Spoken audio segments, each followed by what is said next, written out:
வணக்கம். மகர ராசி நண்பர்களே, விசுவாவசு தமிழ் வருடம் சித்திரை மாதம் 31ஆம் நாள், ஆங்கில வருடம் 14/5/2025. ரிஷப ராசியிலிருந்து குரு பகவான் மிதுன ராசிக்கு பெயர்ச்சி அடைகிறார். ராசிக்கு 6ஆம் இடத்துக்கு பெயர்ச்சி அடைகிறார். ராசிக்கு 6ஆம் இடத்தில் அமர்ந்து குரு பகவான் 10ஆம் இடத்தையும், குரு பகவான் 12ஆம் இடத்தையும், குரு பகவான் 2ஆம் இடத்தையும் பார்வை செய்கிறார்.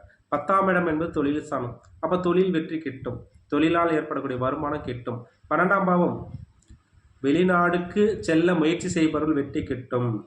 அதே போல் 12ஆம் பாவம்ன்றது ஐன சுகஸ்தானம்.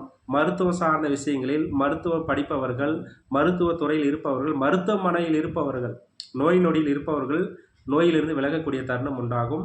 மருத்துவம் படிப்பவர்கள் இந்த வருடம் அவர்களுக்கு நல்ல படிப்பு கிடைக்கும். அதே போல் வெற்றி நிச்சயம். 12ஆம் இடம் தாம்பதிய சுகஸ்தை குறிக்கக்கூடியது. கணவன் மனைவிக்கு வேறுபட்டு உள்ளவர்கள், கருத்து வேறுபாடு உள்ளவர்கள், ஒருவருக்கு ஒரு புரிதல் இருந்து தாம்பதிய சுகம், நல்ல அந்யோன்யம் பிறக்கும்.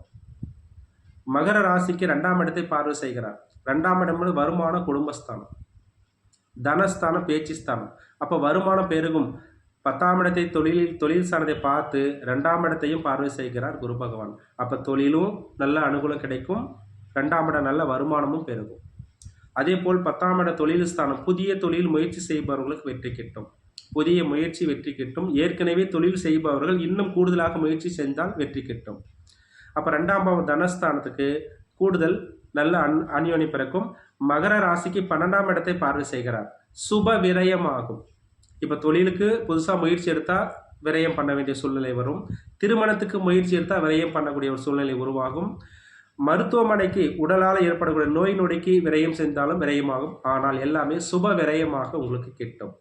அப்போ குரு பகவான் மகர ராசிக்கு இந்த வருடம் நல்ல அனுகூலமாக இருக்கும். நன்றி, வணக்கம்.